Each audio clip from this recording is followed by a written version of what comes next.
the government went to my attorney and said there was a contract out on my life, which that's real. People are still in prison for that. And that was very real. So if I didn't move, which the government moved me, the DEA and the FBI funded it. It wasn't witness protection. Witness protection is marshals. DEA and FBI funded the location of the move. Right. To move me safely. Reason being, I had 4 kids, and they said I would have lost custody of my children because I was putting them in harm's way if there's a contract out on me. Right. So when people say on social media or whatever, oh, she's a rat, she's this, she's that. I never actually ratted because I didn't have to. My brother and my husband did that. Mm-hmm. But I don't like when the men come on high profile podcasters and say they didn't rat. You know, they just did this. In that life, if you go in and just talk to a government agent back then, you're going to be killed. You're considered a rat back then.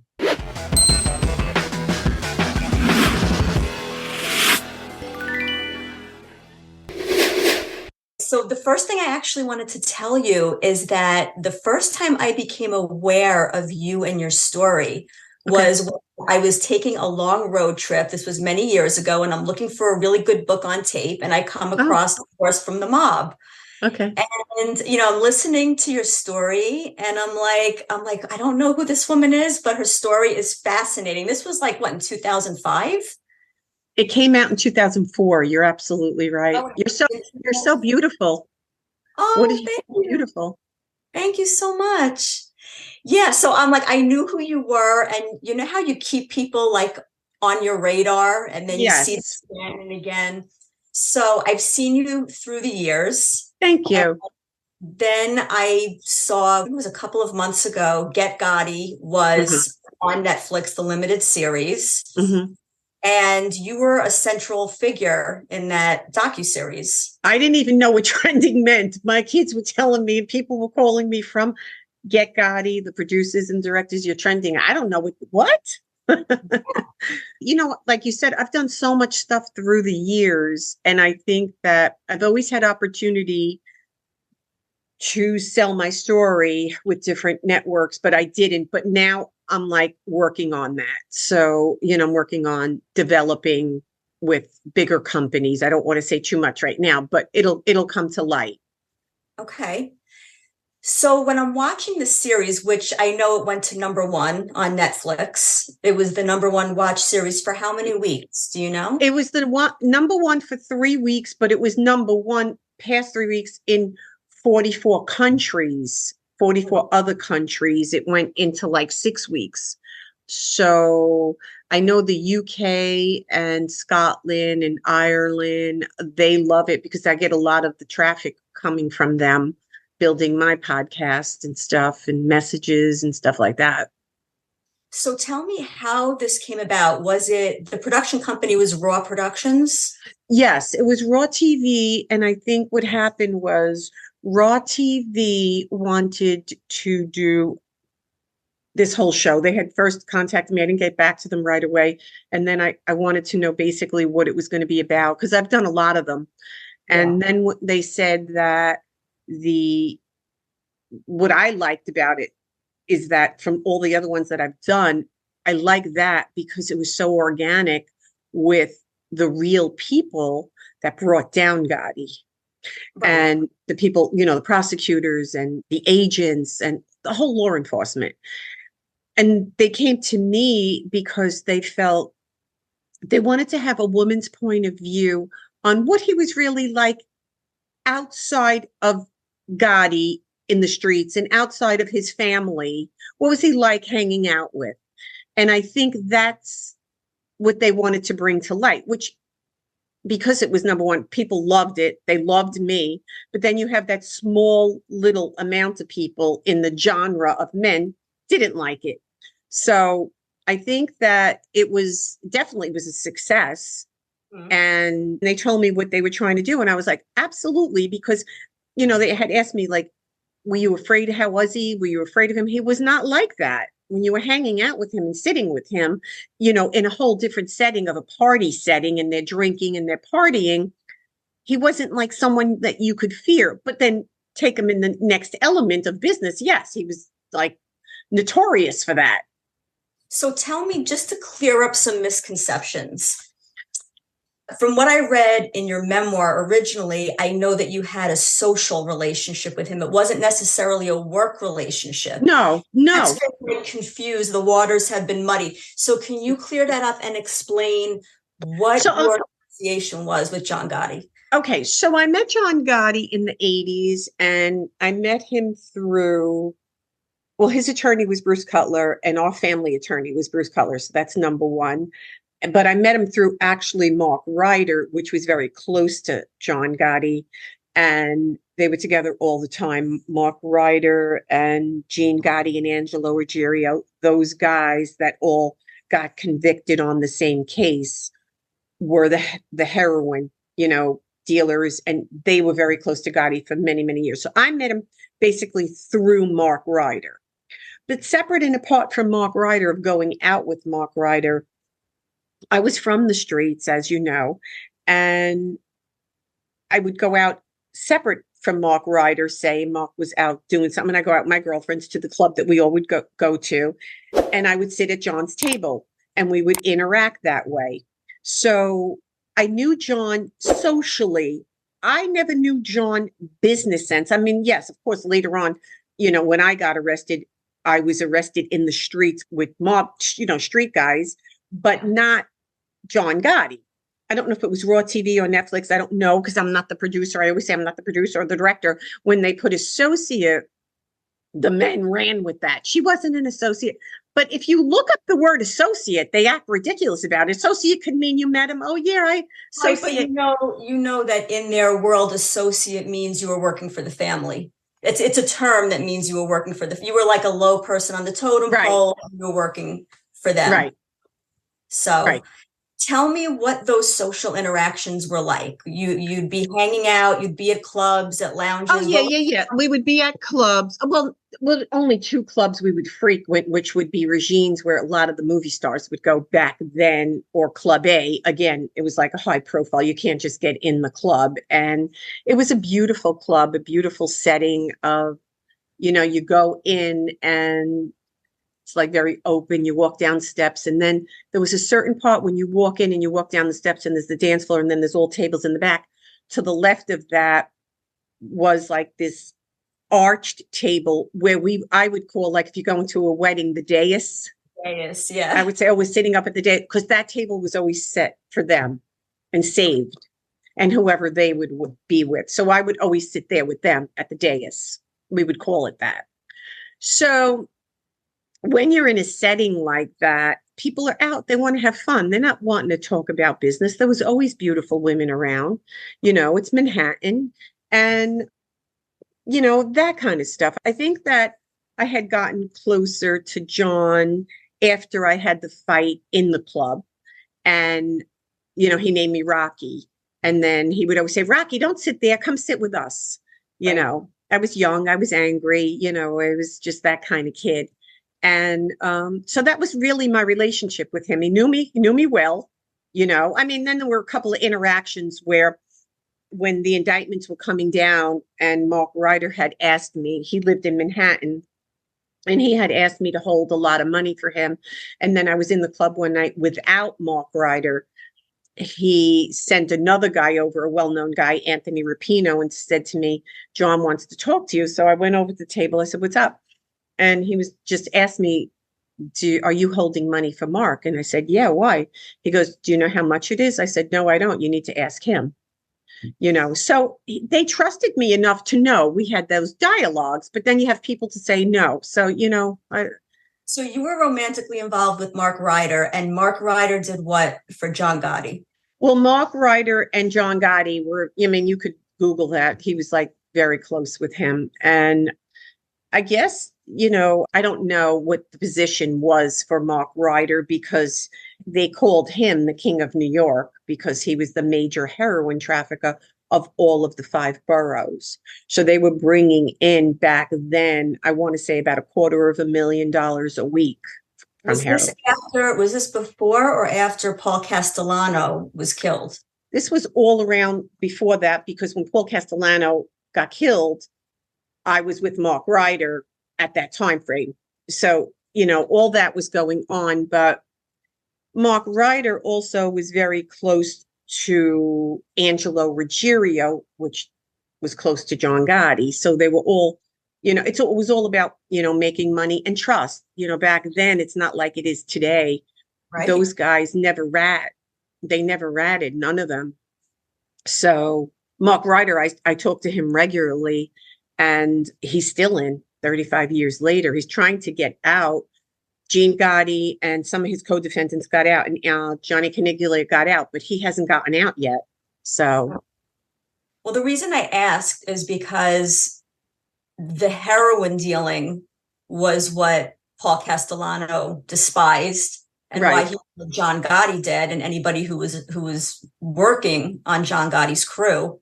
Well, the crew was dealing heroin, and the kickback was going a lot of money back to the Gambino crime family. So, yeah, Paulie Castellano was against it, but John Gotti wasn't. Right. But now, so your involvement, you were holding money that was heroin money. Correct. So you were involved. Now, Correct. You were just being told, hold this money until I tell you I need it, or like, what was your... Hold the money, because what happened, the reason I was holding the money, the lawyer at the time, which was Mark Reiter's lawyer, was Barry Slotnick. And Barry said, we met him one night. It was very late, at a location in Manhattan, other than his apartment. It was under like a train station. And he had said to him, indictments are coming down. So with these, this was before they were all indicted, but he, as the attorney, knew, because they're close with the prosecutors and stuff, indictments are coming down. So, I just want to warn you. So they know, when you're a street person, if indictments are coming down, they're going to come to your house and they're going to take and own everything you have. So what he was trying to do when he asked me to hold the money, it was like $300,000, because then I knew how much it was. That was a little amount of money in that cesspool back then, because the grand scheme of things. Yeah, I mean, and I do call it a cesspool because, after the years of understanding what addiction does and what heroin does, and many close, people to me have overdosed on heroin. And I recently, visiting Mark this year, asked him, what were you thinking? And he said, you don't think, you just think about the number, the money, Right. money. It's all about the greed. Low-hanging fruit. It was an easy way to earn. Yeah. Yeah. It's about the money. So that's how I got to hold the money. And I'm sure other people had to hold a lot of money for him, because he had a lot of money, And then what happened when he was arrested and then he was already in, he had called me and said, and I knew on the phone what he meant, that it was right before, because Angelo Ruggiero didn't get arrested yet. It was, for some reason, Mark, I think he skipped town because he went on the lam in California, because he knew he was going to do a lot of time. So he tried to run.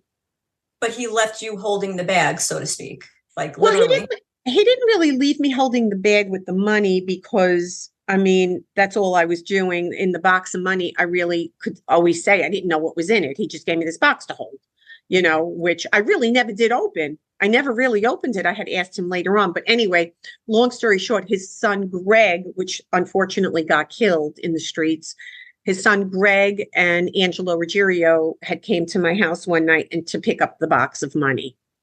Okay. I mean, it could have been guns. It could have been whatever.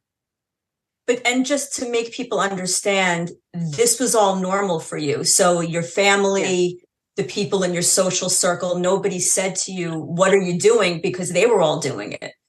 Well, of course. I mean, you have to remember the background I come from, and the mom I come from, and the brothers that I come from. I'm streets. Everybody's in the streets. That's what they do back then.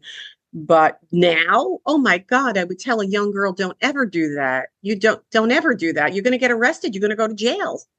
You know, What was like the long game plan for you? Did you want to rise through a crime family? I mean, did you want to no, become? I didn't care anything about that. No, at that time I wasn't even on the streets making illegal money.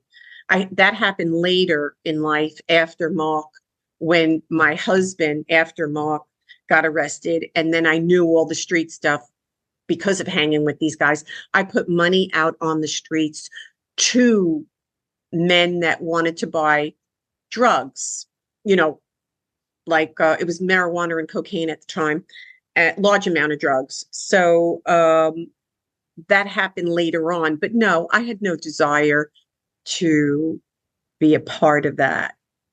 Were there, were there any women working for the Gambino family, or it was strictly a men's secret society?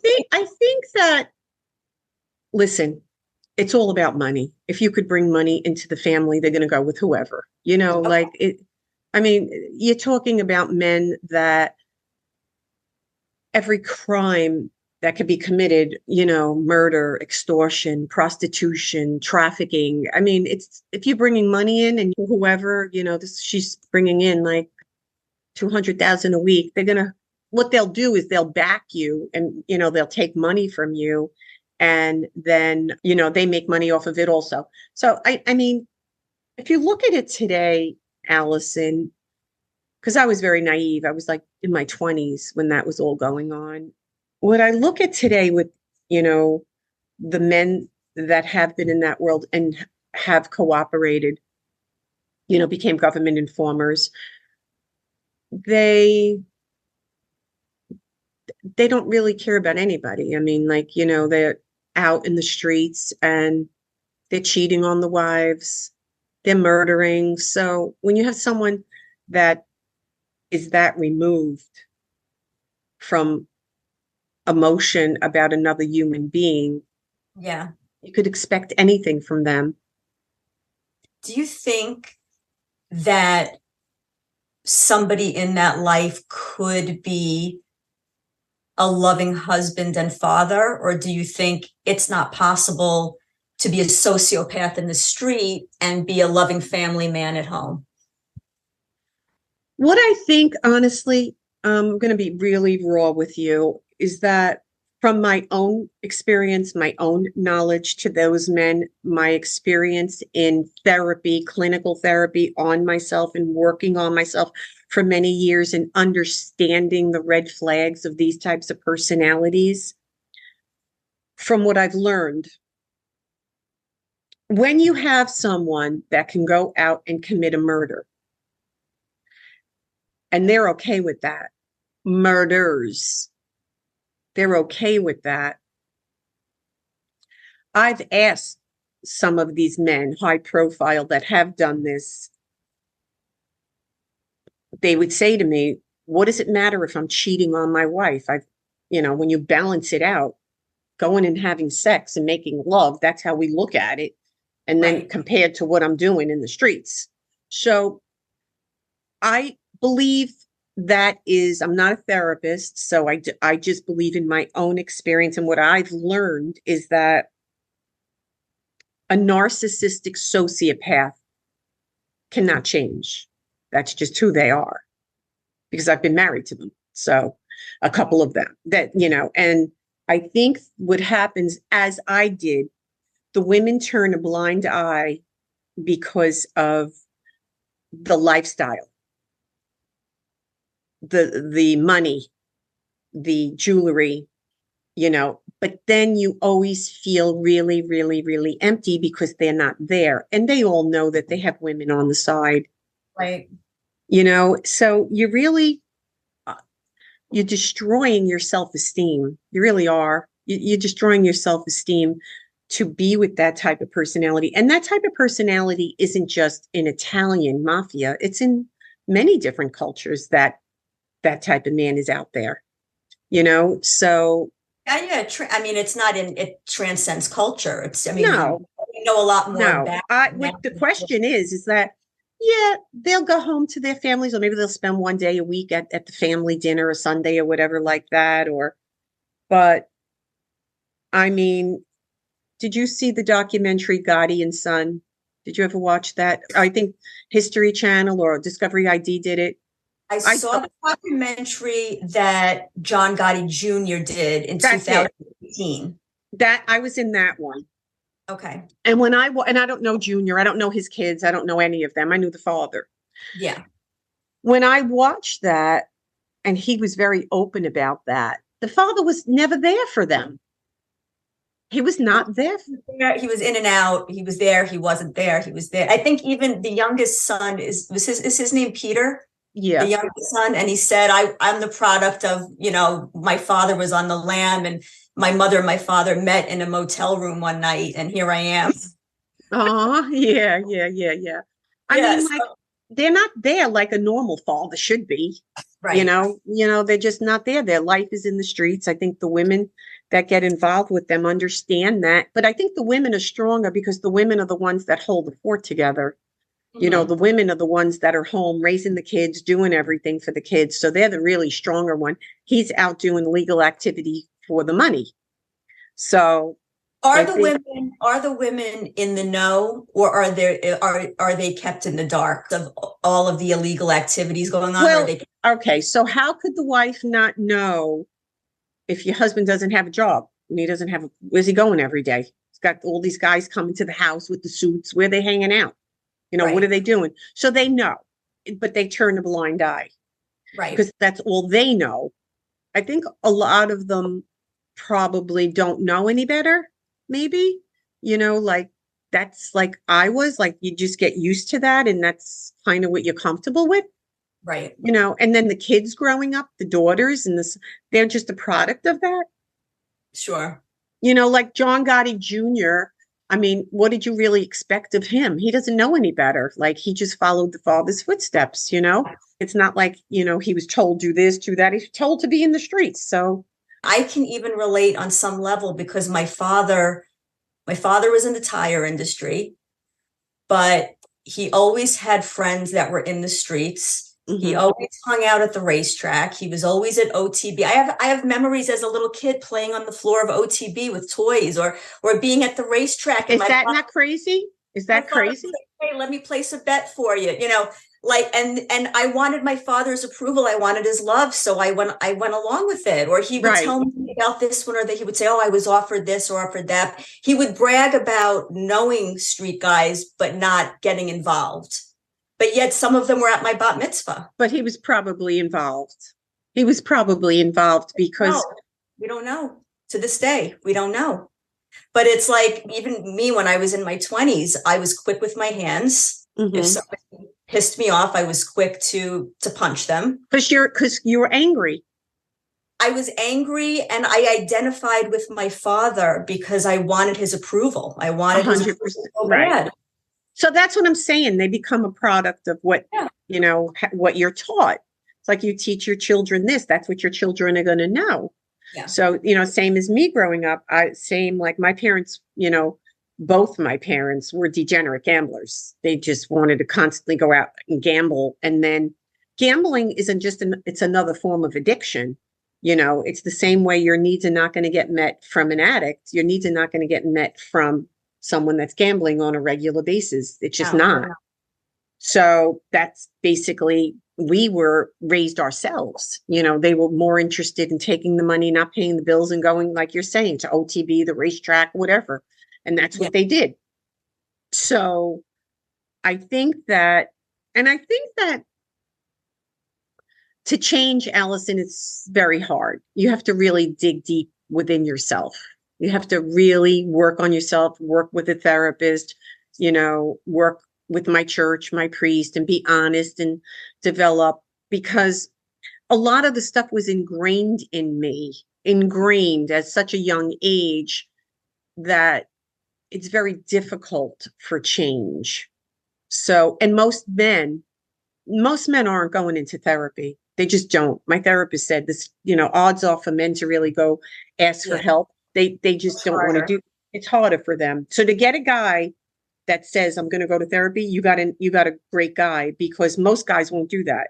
They're going to blame you and say, no, I have nothing wrong with me. It's you, Yeah. because they don't want to take a look at themselves, like a macho kind of thing. So how have you, because I went through years of therapy myself. Uh-huh. My son is being raised very differently than how I was raised. Right. How did you break the cycle with your children? Oh, because I had a lot of therapy at a very young age. I started going to therapy. And even then, I started going to therapy at 25. And then even at 28, I was still sick because I was meeting Mark Reiter and all of them. Mm-hmm. I was working years in therapy. And then even at one point, I was in my 30s, 32, 33, after Mark Reiter, after John Gotti, after all of that. But before my arrest, so I was about 32, 33 before my arrest, I went away to a place in Kentucky called The Bridge, a 28-day program for codependency.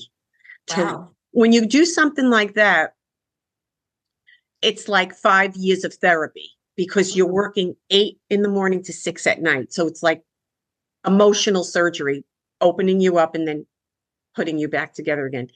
And with all of that, even with all of that therapy and knowing it, I still made the mistake of putting money out on the streets. And that's when I got arrested, because my husband at the time, common law husband, we weren't married, I had 2 kids with him, John Fogarty, he got in trouble. And then out of my fear of my insecurities, because I didn't know how to support my kids because I had no education, Right. I did that. So the point I'm getting at is the change is so hard. I'm in my 60s now, and I think I'm in the best place I've ever been in my life, but it took me all these years to get here. And I wish young women would never have to go through the stuff that I've been through, because if the red flags are there, or you get that feeling in your stomach, something's not right, it's not right.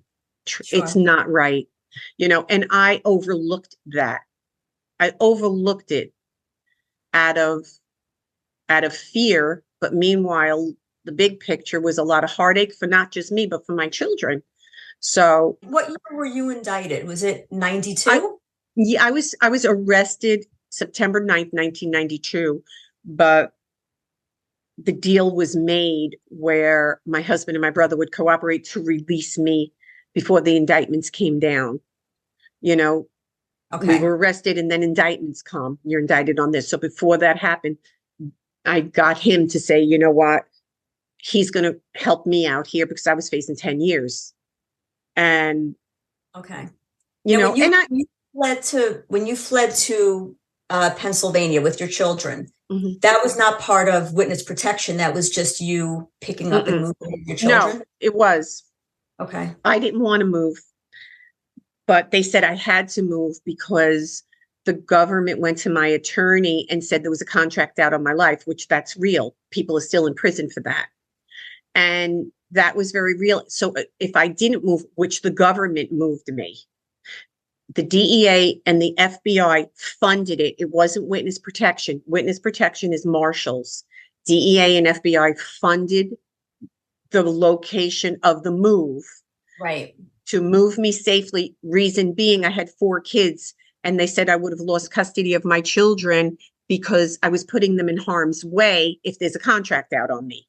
Right. So when people say on social media or whatever, oh, she's a rat, she's this, she's that, I never actually ratted because I didn't have to. My brother and my husband did that. Mm-hmm. But I don't like when the men come on high profile podcasters and say they didn't rat. They just did this. In that life, if you go in and just talk to a government agent, back then, you're going to be killed. You're considered a rat back then. Now, did I care what they thought? Absolutely not. I cared about the kids. Do I care what they think now? If they want to say she's a rat, so be it. But I don't tiptoe around that. If you want to judge. I don't care. But the thing is that they tiptoe around it and make like, well, I really didn't rat. Well, the rules. If you went and talked to them, you're considered a rat. You would have been dead. Right. So that's what I like to bring out. What I'm trying to bring out on my podcast is more or less trying to help women to not go down the road where I went, to more or less make them understand and to say the truth. Like, it's very, even though how it was back then with the men, it's still like that now, because I'm the only woman in this genre right now. There is no other women doing what I'm doing in crime about that. Are you the only, so you're the only female podcaster right now in this genre who's discussing this? Yes. That's discussing the crimes in the street. I mean, I know Angel Gotti has a podcast, but I never listened to it, but I heard that from other guys that know her. She doesn't talk about this stuff. She talks about like her family, the kids, whatever, her dad, her memories, but she wasn't in the streets, so. And I think you're the only female perspective, not on the prosecutor side in these documentaries, but on the street side of things. 100%. Do you think that there needs to be do you think there are other female stories that need to be told from that life? 100%. And I think that maybe I'm paving the path for that, like to have them come out to do what I'm doing. But it's hard because you see, if you look, they attack me. Yeah. They attack me, Allison. They just try to, but I don't care. I mean, it's not going to do anything. It's just that I think a lot of women probably, it's very hard for them to be as open as I am. But if I can do it, maybe they'll, say, well, Andrea did it. I'm going to try it. She's paving the path. They're getting used to it. You know what I mean? As we go along, it's not as bad as it was when I first started out. People are getting used to me. I'm being here, and I made it very clear I'm not going anywhere. Right. And it was, so Sam Gravano, he was talking about you on his podcast as well as Michael Franzese was talking about you on his podcast. Yeah, now I didn't know, never met Michael Franzese. He's from another family. Yeah. Don't know him. I was out in Manhattan while he's out in Long Island. How do you have such a strong opinion about her when you never met her? I mean, I don't know, but how has your story been vetted? When these production companies contact you, how is your story vetted? What are they looking into? Oh, Allison, they go back and talk to the lawyers, the prosecutors, everybody. They don't. Do you think a company like 60 Minutes or $1 billion company like Netflix is going to put people on that aren't? Absolutely not. And Michael Franzese said on his podcast, he said they must have been hard up for interviewees, but why would Netflix be hard up for interviewees? That doesn't make any sense. It doesn't make any sense. It's so stupid. I think a lot of people said he's like that kind of personality. He gets very jealous. Maybe he needed to be on that. He wanted to be on it. I don't know. Maybe some people did turn down interviews, but when they see that it's the #1 series on Netflix, they say, oh shit. They get mad. Yeah. But I don't know anyone. I know people that they did interview, high profile, and they didn't take. They interviewed my friend George Martorano. We did 32 years in prison. He was in 2 years with John Gotti, and you could interview him. He's a great guy. He also, his interview is the best. He was celled with Gotti for 2 years. And he said even on my podcast, I know Gotti knew her. My attorney says it, that worked with Bruce Cutler. So Michael, I think what I'm learning is that in the YouTube world, like at that time, I was the hot commodity, like Andrea Giovino. So like, let me attack her. I don't know, but. Well, by the way, how surreal is it that would you have ever thought in a million years, 25, 30 years ago, that these guys would be podcasters, YouTubers? No, never, never, never. And you know what's really sickening? To me, as a mom, as a grandmom, as a woman, it turns my stomach, and that's why I wanted to do the podcast. It turns my stomach how they come on, and if you watch them, they boast about their crimes. They love what they've done. They sit there like they're still in the streets, or they're still mob bosses, or how they hit somebody or murdered somebody or extorted somebody. It's all pure evil. I think Michael Franzese tends to talk about his redemption story, but I think Sam Gravano truly loves the folklore of his image and his story and where he's been and what he's done. loves it. But I think Michael Franzese back in the day, from what I did my own research with people as still friends in the street, he was a fraud then and he's a fraud now. Because if you were a true Christian man and you're really following what a Christian man does, you don't attack somebody the way he attacked me. You just don't do that. You just don't do that. I think women get attacked. I think it's just another day in the life of a woman a lot of time. I mean, I know that's terrible to say. I know, but they don't take it serious. And I'm not someone that's going to allow that. I'm going to come back at you. I'm not allowing that. Yeah. No, women have a hard time with every industry that they go in. You know that. Yeah. So it's like, no. And you're talking about these types of guys, forget about it. You know, they'll come back at you hard and I'll just stay and go back and forth, ping pong it, you know.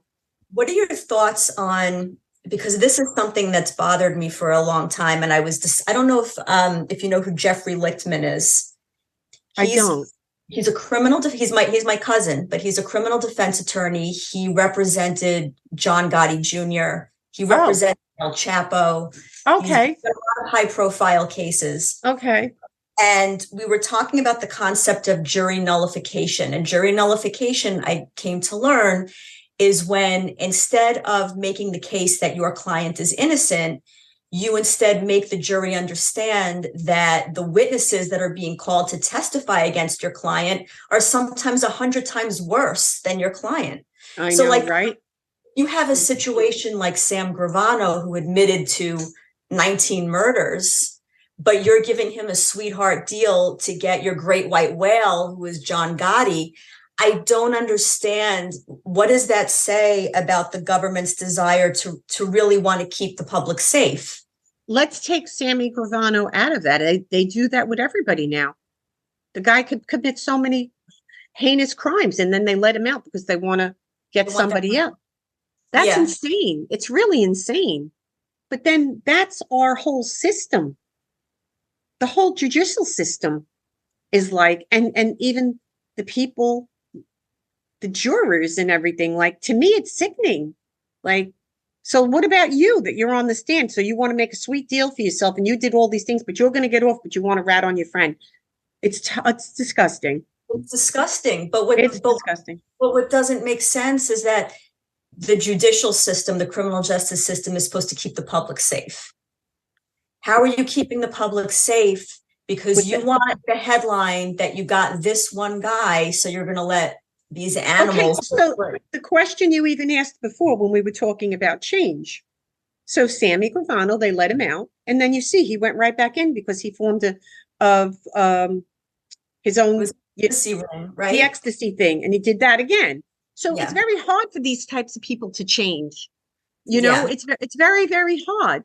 You know, Michael Franzese, he was involved multi-million-dollar oil business, and he got in trouble for that back in the day, which many guys, it wasn't just Michael, you know. And then now Michael has done very well for himself, but I feel he's a fraud again. You're just lying, making like you're this, you know, Christian man, when a Christian man doesn't get in bed with a guy like Sammy Gravano. He's the devil. So Michael does, you know what I'm saying? Michael have on these people on his shows where I'm a practicing Catholic. I don't care how much they pay me or ask me. I'm not going on their show. That's the devil. Right. You know, and then he'll come back and maybe say, I don't know. I didn't hear him say this, but I'm just putting it out there. Well, I was going to think maybe I could change him. No, you're not changing anybody. You know, this is to benefit you. It's all about benefiting him. So how changed is he? When you look back now in retrospect, what are your thoughts on the life of John Gotti, which has been one of the most studied and talked about lives, right, in American, I don't know if I would say history and American folklore. You're right, American history. American history. What are your thoughts on him and the life that he led for 62 years, however long he was alive? I think that John Gotti, you know, he came from a family of 11 kids. I came from, I think, 11, 14, whatever. A lot of big family. Poverty, a lot of poverty, again, uneducated. Same as I came, a family of 10, uneducated. And I think John Gotti himself and his family, probably just a product of their environment. That's the only way they know, is to make a living in the streets and to be the man of the streets. Italian culture, that's basically what they did back there. You know, you want to support your family. I think that, was he a good guy? No, of course he's not a good guy. You know, none of them are good guys. You know, I have family members, brother, husband, they're not good guys, but you only learn that by going through the heartache and everything, you know, as a woman endures. But Right. Allison, the country, what baffles me is they love it. Sammy Gravano's got hundreds of thousands of followers. They love it. Michael has 1 million. Love it. And then friends of mine that I grew up with that are still on the streets, like, have said to me, even other people, I don't want to mention names, that why would somebody like Michael want to hurt you? Meaning me. Like, I have no idea. I don't know why he did all that. What do I know? Well, I think I've seen some of his other episodes where he critiques other movies and documentaries, typically in the mob genre. And he kind of fancies himself a reviewer. So he'll talk about the strengths and the weaknesses of the project. Right. I think that's just part of his shtick. I don't think it was really personal. I think that was just another day at the office for him, was kind of, and maybe he's not familiar with your story. He's not familiar with the history. He doesn't know. He said openly, I don't know her. So how could you have an opinion on her? I think maybe if he was going to break down Get Gotti, he should have done some research on you. You know, people said he should have called me, other people in the industry. Call me up. I would have spoke to you, but he didn't. But then to knock Raw TV and Netflix is $1 billion company. Yeah. They wouldn't be in bed with Raw TV if Raw TV brought them frauds of documentaries. Documentaries are true stories. You see, it had all the people on. Laura Wood knew me. She knew me from back in the day. Like, they talked to all these people. Well, I think Michael Franzese launched himself into the public eye, I think about 7 or 8 years ago, I think, on a Netflix documentary. I forget what it was called. Okay. He knows the game, and that's how he launched himself. Right. I think it was in 2016. Right. There was a documentary about the American Mafia on Netflix, and he was one of the interviewees, and that's how he got himself going. I just think that he contradicted himself in a lot of stuff. First, he said that he saw all this stuff. Then he didn't see this stuff. So we don't really know, you know, like, did you see it? I've been in everything for 30 years already. Yeah. You know, I've been in The Gotti and Son. I've been in Reels, Mafia Killers. I've been in Gangster Chronicles. I've been in so much stuff. The View, 60 Minutes. You never heard of her? I think it's because I think the reason you've been asked to do so many interviews is because you are a woman. And I found it interesting watching Get Gotti. I said, wow, this is interesting. I'm seeing, because I've seen the female prosecutors and all of that, but to see a woman being interviewed who knew John Gotti, who was in that life, it's a different perspective. And that's exactly what they wanted. They didn't want his family. You notice they weren't in it. They didn't want the family. They just wanted a perspective as someone that knew John Gotti as a friend. I was a friend. John Gotti knew me well, liked me very much, to have their perspective, because most people say, oh, John Gotti, you fear him. Was he like that? So those are the questions they were asking me when when they first interviewed me. And believe me, the people that from Raw TV, they know their history. They know the background. I mean, these producers and directors, like, they really know everything. They do their homework. So they knew. I knew him. How was he around women? Was he chivalrous? Was he polite? Always polite. Always polite. I always say the same thing. If I was cursing, which I curse, he would, and then there's men, they'd say, hold it, there's a lady sitting here. He was always polite, very, very polite. Old school. Very reserved, he was very reserved. Yeah. And there was never anything romantic. No, between the two of you. No. I was just going out with a friend of his. And then he knew, before Mark Reiter, I was living with Captain Frank Lino for many years. He knew I was from the streets. He knew that they would be comfortable where I could sit there. And if I overheard something, of course, I'm not going to repeat it. I was from the streets. So no, he was always a gentleman, always. Would you ever, or have you ever thought about developing a movie about your life? I'm in the midst of that now. It's more or less not a movie because they feel it's too much for a movie, probably a scripted series, like 3 episodes and like 3 seasons, 10 episodes. Mm-hmm. So I'm working with company now on that. And what were your thoughts on the hit series Mob Wives? Did you like it? Did you not like Actually, it? my daughter was in the last season. Oh, really? Episodes. Yeah, she was in it. I mean, I think Mob Wives, if my daughter was asked to do it again, she probably wouldn't because it was so toxic with so many different things. And were they really mob wives? No, they were mostly mob daughters. Mm-hmm. You know, you had Karen Gravano, Yeah. Renee Graziano. They were daughters. There wasn't really anybody that was a mob wife that was Right. a made guy. So I don't know, a lot of those women are much younger than me. And I kind of felt bad for a lot of them because they've been through a lot themselves, you know, just what they go through. You know, Dreeder, I really liked, and she went through a lot with her husband, you know, Lee, that's a street guy. And so I think Renee too, Renee, because my brother did time with her husband. And, you know, but Renee, again, what did she know any better? Her father. Yeah. So she's picking guys like that. So she doesn't know, you know, and look at her heartache. So I think they have a lot of heartache and a lot of struggle. And, you know, it's really sad because again, it's that's all you know. That's what you know.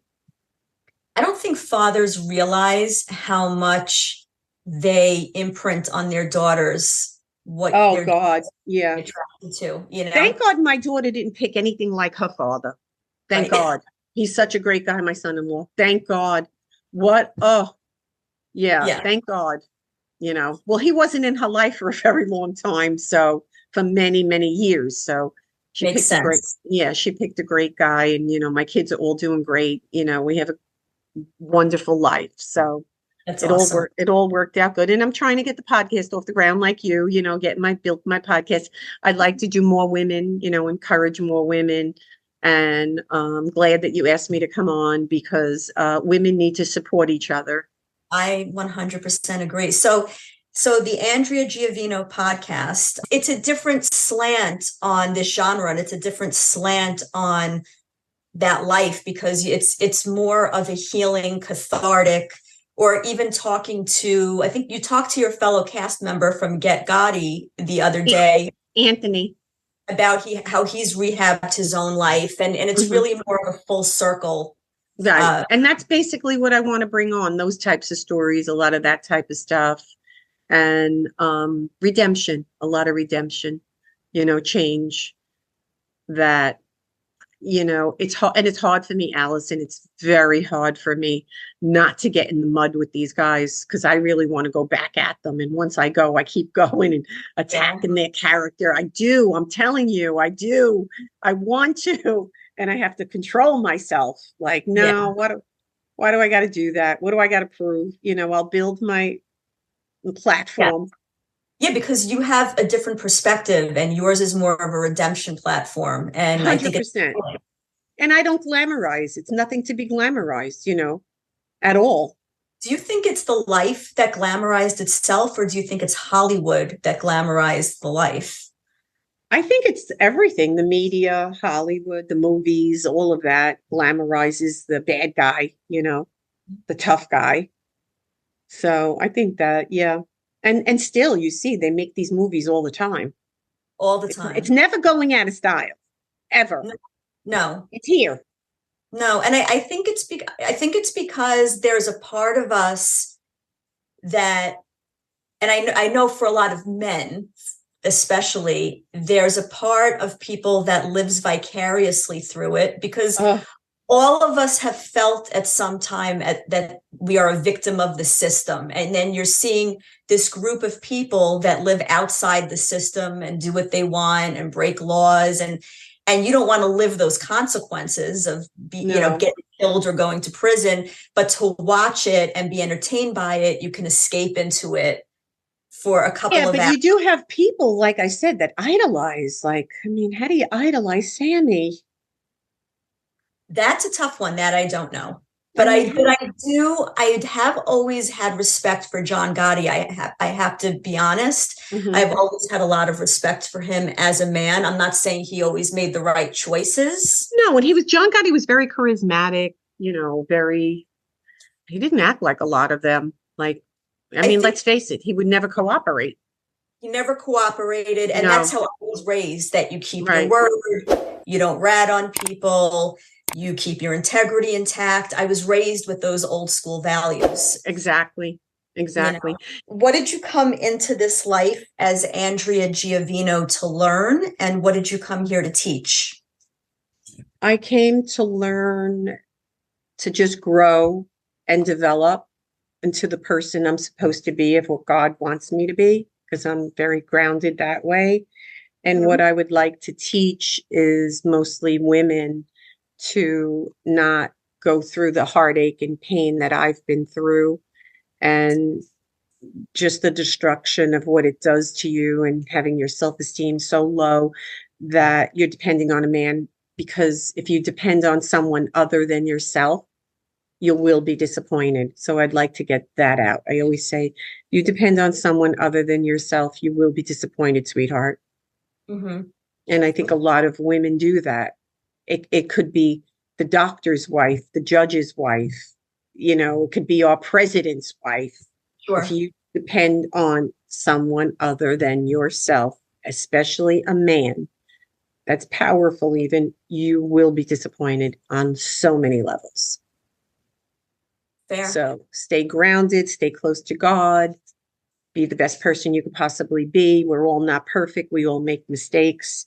And, I try to work on myself every day, but, at least to have the knowledge to say, well, I'm not going to do that today.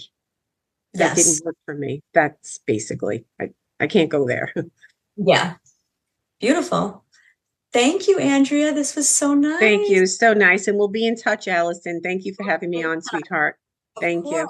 You can listen to this entire episode and other interviews of mine by going to Apple Podcasts or Spotify and downloading and subscribing to the Allison Interviews podcast.